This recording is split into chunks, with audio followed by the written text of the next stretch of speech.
Саламатсыздарбы, мен Сраждинова Нуриза.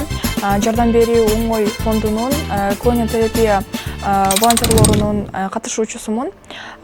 Мен биринчи барган күнүбүз тууралуу айтып бере турган болсом, бул биринчи ошо клониотерапия ачылганда волонтер болуп барганыбызда ал жакта ата-энелер көрүп, бизди чынын айтсам бир аз башкача кабыл алды.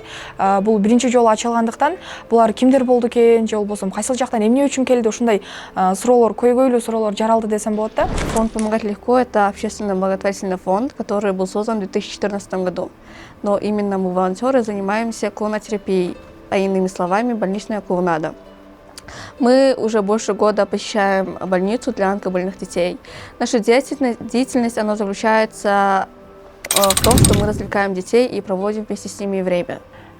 Бул жакта биз биринчи жолу ал онкология бөлүмүнө барганыбызда кандайдыр бир башкача сезимдер болгон негизинен. Ал жакка киргенден кийин биз өмүр менен алышып жаткан жаш балдардын көздөрүнөн гана бардык нерсе байкалып турат да.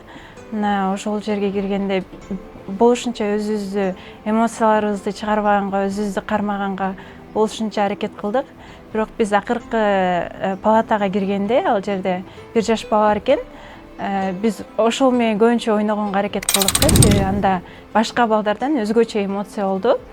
Анын күлгөндөрү биз менен кадимкидей ойногонго аракет кылып, күлүп, жыргап, анан бирок биз кайра ошол палатадан көп жүрүп кайра чыгып кетип атканыбызда ошол баланын кетпегиле деп ыйлаганы азыркыга чейин эсимде да.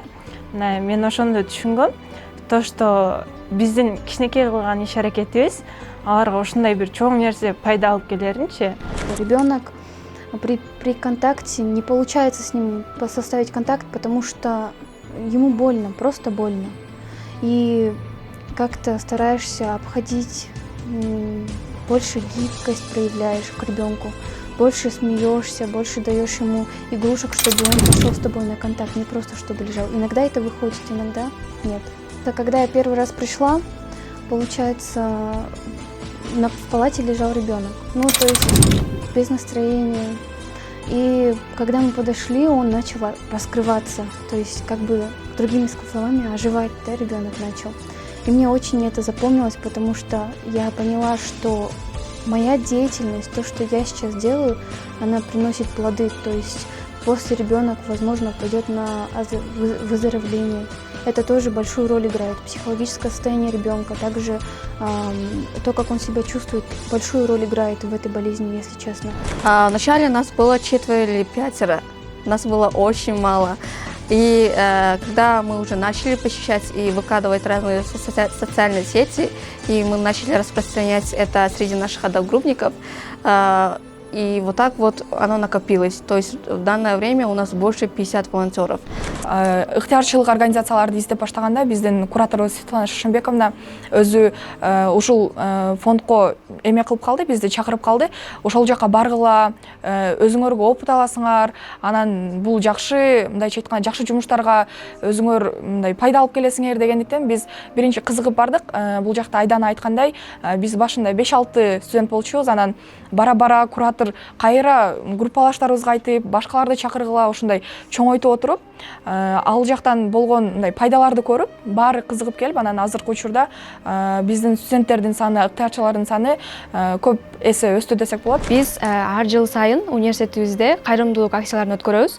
Акциялардын жүрүшүндө студенттер жана окутуучулар керектүү нерселерди чогултуп, борбордук онкологияга алып барабыз. Бейтаптарга мындайча айтканда кичине сүйүнүшүп калышсын деген мааниде.